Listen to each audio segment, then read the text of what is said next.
గురు పౌర్ణిమ రోజు మీకు ప్రత్యక్షంగా లైవ్లో ఒక గురువు ఉంటే మీరు చాలా అదృష్టవంతులు అనుకోండి. గురువు అంటే నిర్గుణ పరబ్రహ్మ, నిర్గుణుడు, నిరాకారుడు. ఆయన సగుణ రూపంతో సాకారమూర్తి అయి ఒకరొకరు బాడీలో ప్రవేశిస్తాడు. ఎక్కడ పుడతాడు, ఏ అవస్థలో పుడతాడు, ఎలా పుడతాడో మనం చెప్పలేము. దేవుని మనం లెక్క కట్టవచ్చు కానీ గురువుని లెక్క కట్టలేము. భగవంతుని పరీక్షించిన వాళ్ళు ఉన్నారు, గురువుని పరీక్షించిన వాళ్ళు ఈ జగతిలో లేరు. దేవుడు కోప్పడితే గురువు సునాయాసంగా తీసేశాడు, కానీ గురువు యొక్క శాపం తగిలిన తర్వాత దేవుడు కూడా దాన్ని పోగొట్టి లేడు. అంటే గురువు ఎంత పవర్ఫుల్, గురువు ఎంత శక్తిమంతుడో ఒకసారి అర్థం చేసుకోండి. ఈ నెల 29 తారీఖు బుధవారం రోజు గురు పౌర్ణమి ఉంది కాబట్టి మీకు సమీపంలో ఏ గురువు ఉన్నా మీరు ఆయనతో దీక్ష తీసుకోలేకపోయినా పర్వాలేదు, మీకు ఆయనకు సాంప్రదాయ భేదం ఉన్నా పర్వాలేదు. ఉదాహరణకు చెప్తాను, ఆయన శైవాగమంలో ఉండేటటువంటి గురువు అనుకుందాం, మీరు వైష్ణవ పరంపరలో ఉన్నారు అనుకుందాం, అయినా పర్వాలేదు, ఏం భేదం చూడొద్దు. వైష్ణవం, శైవం, శాక్తి మీ వల్ల పాటించకండి. గురువు గురువే. గురువు అంటే ఒక ప్రకాశం, ఒక జ్ఞానం. జ్ఞానం ఏ మతానికి సంబంధించింది, ఏ ధర్మానికి సంబంధించింది? ప్రకాశం ఏ ధర్మానికి సంబంధించింది, ఏ మతానికి సంబంధించింది? గురువుకు భేదం లేదు.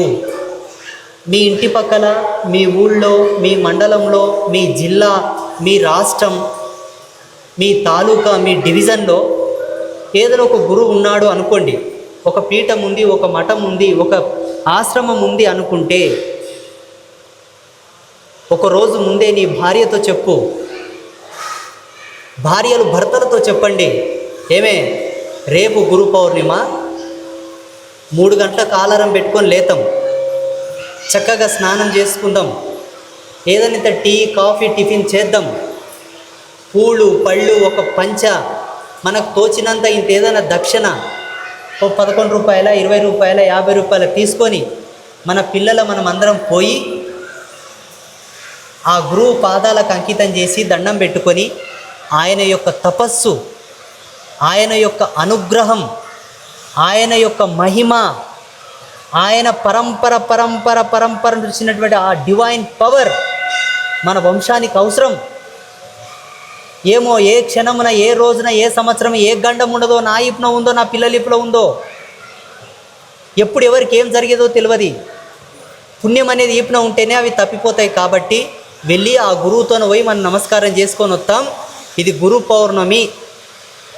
ప్రపంచవ్యాప్తంగా ఉండేటటువంటి ప్రతి హిందువు, నష్టన బొట్టు పెట్టే ప్రతి హిందువు, ప్రతి సనాతనుడు జరుపుకునేటటువంటి విజయోత్సవం, విజ్ఞానోత్సవం అని చెప్పి మీకు సమీపంలో ఏ గురువు ఉన్నా, ఒక అవధూత ఉన్నా, ఏ గురువు ఉన్నా వెళ్ళి ఆ గురువుకి నమస్కారం చేసుకొని దండం పెట్టుకొని మీకు కలిగింది ఆయన పాదాల దగ్గర ఇచ్చి ప్రణమిల్లి రావాలి. అందరూ కూడా ఇక్కడ ఉండేవాళ్ళు. కొందరికి సాంప్రదాయమైనటువంటి ధర్మాలు ఉంటాయి. ఎలా? నేను బ్రహ్మంగారి పరంపరలో బోధ తీసుకున్నా, తప్పకుండా నువ్వు బ్రహ్మంగారి మఠానికి వెళ్ళు, నీకు అవకాశం ఉంటే వెళ్ళు. లేదు, నాకు ఆరోగ్యం బాగాలేదు, నేను బనగానపల్లెకు వెళ్ళాలంటే నాకు బస్సుకు పైసలు లేవు, ఛార్జీలకు డబ్బులు లేవు, వెళ్ళకపోయినా పర్వాలేదు, నీ ఇంట్లోనే బ్రహ్మంగారి ఫోటో పెట్టుకో, అక్కడనే ఆయనకు ఒక పంచ, ఒక షెల్ల, నీ వండినంత పచ్చిపులుసాయికి ఒక పెట్టు, కొబ్బరికాయ కొట్టు, అగరబత్తులు వెలిగించుకో, దండం పెట్టుకో. కానీ గురు పౌర్ణిమ ఉత్సవం ప్రతి ఒక్కరూ చేయాలి.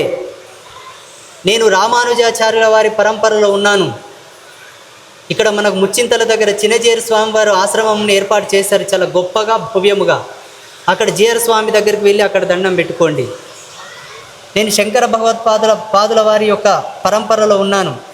మనకు శంకర మఠాలు అనేక ప్రదేశాలలో ఉన్నాయి. ఉన్నది ఒకటే శంకరపీఠం, శృంగేరి, దక్షిణ ఆమ్నాయ శృంగేరి శారదాపీఠం. ఉపపీఠములుగా కొంతమంది వారి చేతనే ఆశ్రమ స్వీకారం చేసి మఠాలు నెలకొల్పారు. కాబట్టి అక్కడ కూడా వెళ్ళి మీరు నమస్కారం చేసుకోవచ్చు. ఒకవేళ కలిగిందంటే శృంగేరి వెళ్ళండి, లేదా మధ్వ పరంపరలో ఉండేవాళ్ళు ఉంటారు చాలామంది. మనకు మంత్రాలయం అనేది ఇక్కడ సమీపంలో ఉన్నది, అక్కడ వెళ్ళి స్వామివారికి దండం పెట్టుకొని మీకు కలిగింది సమర్పించి రండి. ఇలా ఏదైనా గురువు అయికోకో, మనకు ఇదే గురువు అని ప్రమాణం ఏం లేదు అక్కడ. మొత్తం పైన గురు పౌర్ణమి రోజు 2026 జూలై 29 బుధవారం రోజు గురు పౌర్ణమి. మనము మన గురువులను పురస్కరించుకొని వాళ్ళని గౌరవించుకొని వాళ్ళకు దండం పెట్టి సేవించుకుంటే ఈ శాస్త్రాలు, పురాణాలు, ఈ దీక్షలు, ఈ మంత్రాలు, ఈ ఉపాసన పద్ధతి, అభిషేకము, అర్చన, హోమ, ఈ విధి అంతా కూడా భావితరాలకు అందుతుంది. లేకపోతే ఎట్లయితుంది? అభిషేకం చేసేటప్పుడు ఆవు పాలతో చేయాలి. పాలతో చేయాలన్నవి తెలిసి ఉన్నప్పటికీ ఏ పాలతో చేయాలన్నది క్లారిటీ లేకపోతే మన ముని మనమంగులు ఏం చేస్తారు? గాడిద పాలు విండుకొచ్చి పోస్తారు.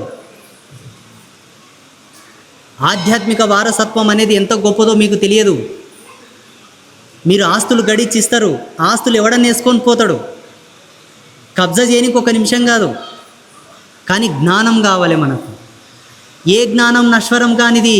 ఆధ్యాత్మిక జ్ఞానమే నశ్వరం కానిది, చిరస్థాయిగా ఉండేది. కాబట్టి ఆధ్యాత్మిక జ్ఞానం మీకు ఇచ్చేది గురువులు మాత్రమే.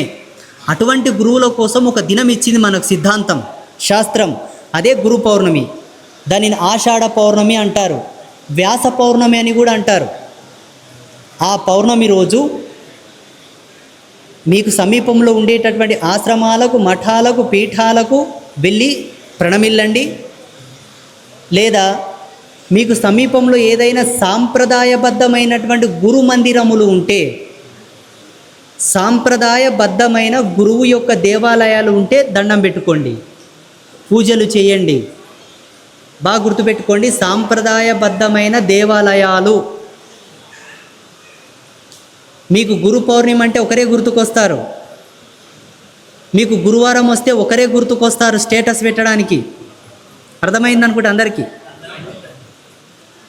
నేనేమంటున్నానంటే, గురువు అనేవాడిని ఎట్లా గుర్తించాలి?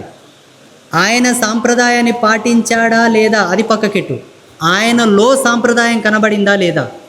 ఒకటి, ఆయన ఏ సాంప్రదాయానికి సంబంధించిన వాడు కాదు, ఏ సాంప్రదాయాన్ని పాటిస్తున్నాడో అది ముఖ్యం. ఈ లక్షణాలు ఎవరిలో కనబడితే, ఈ లక్షణాలు ఎవరిలో ఉంటే ఆ గురువు యొక్క ఆలయానికి వెళ్ళి గురు పౌర్ణమి రోజు పూజలు చేయండి. ఆ రోజు స్టేటస్ పెట్టండి. ముసుగులో గుద్దులాట ఎందుకు కానీ ఓపెన్గా చెప్తా. గురు పౌర్ణమి రోజు మీరు ఏదన్నా ఒక దేవాలయానికి వెళ్ళాలి అనుకుంటే దక్షిణామూర్తి ఆలయానికి వెళ్ళండి, హయగ్రీవ ఆలయానికి వెళ్ళండి, దత్తాత్రేయుని ఆలయానికి వెళ్ళండి, బ్రహ్మంగారి ఆలయానికి వెళ్ళండి. ఇలా సాంప్రదాయమే ప్రాణమని నమ్మి సాంప్రదాయంలోనే ఉండి సాంప్రదాయాన్ని ధారబోసినటువంటి వాళ్ళే మనకు ప్రమాణం. వేరే వాళ్ళు ఎన్ని లీలలు చూపినా, ఎన్ని మహిమలు చూపించినా, ఏమి ఇచ్చినా, ఏం చేసినా, ఎన్ని చేసినా మనకు సంబంధం లేదు. ఇక ముందు భావి తరాలలో ఎవరొచ్చినా మీ పిల్లలకు చెప్పిపోండి, చూడయ్యా మేము నేర్చిన సత్యం ఒకటే. ఎవరైతే తత్వమును సాంప్రదాయమునందు లయము చేసి ధర్మాన్ని ఎదమీనేసుకొని నడిచాడో వాడే సద్గురువు. వాని పాదాలకే ప్రణమిల్లాలి, వాని యొక్క వాక్కునే గౌరవించాలని చెప్పండి. అన్యులైన వాళ్ళు ఎవరైనా వస్తారు. ఇప్పుడు మార్కెట్లో కొత్త కొత్త బ్రాండ్లు వస్తున్నాయి. ఒకటే ఫోన్ కదా అనుకుంటే సరిపోతుంది. ఇది వివో ఫోన్, స్మార్ట్ ఫోన్, ఇదే లేదు మార్కెట్లో. దీని తలదన్ని, దీని జేజమంద్ అనేటటువంటి బ్రాండ్లు వచ్చాయి. ఎందరో వస్తారు, ఎన్నెన్నో చూపిస్తారు. నీ ముందల్ని ఎన్నో మాయలు, మంత్రాలు, జిమ్మికులు, మ్యాజిక్లు చూపిస్తారు. నిన్ను మాయం చేసి ఇంకోని కూడా తెచ్చి పెడతారు. ఒక్క సెకండ్ నీకు కిలోలో బంగారు కూడా ఇస్తారు. గురువు అనేవాడది ఎప్పుడు చేయలేదు. పరంజ్యోతి జగన్మాత త్రిమూర్తులకు గురుబోధ ఇచ్చినప్పటి నుంచి ఇప్పటి వరకు కూడా గురువుల లీలలు చూపలే. గురువు ఆశరహిత జీవితాన్ని తెచ్చాడు, ఆశ లేని జన్మను తయారు చేశాడు, మోహం లేని పరంపరను తీసుకొచ్చాడు గురువు. కానీ నీకు ధనం ఇచ్చి దీన్ని కాపాడుకుంటా కూసోరా పిరికోడా అని చెప్పలేడు గురువు. అటువంటి వాళ్ళని నమ్మకండి.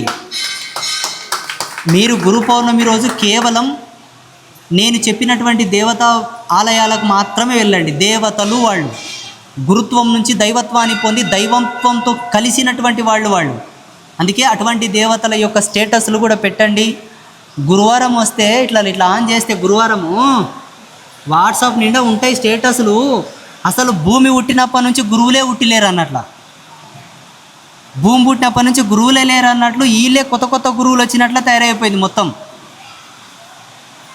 దీనికి అంతటి కారణం ఏంది? మీరందరూ పెట్టడం వల్ల మీ పిల్లలు పెడతారు. మీరు చక్కగా ఉంటే మీ పిల్లలు పెడతారా? పెట్టరు కదా. అది రేపు గురు పౌర్ణిమ నుంచి మీరు అందరు కూడా నేను చెప్పిన దేవుళ్ళ స్టేటస్లే పెట్టాలి. వేరే దేవుళ్ళే పెట్టిండ్రు అనుకో బాగోదు.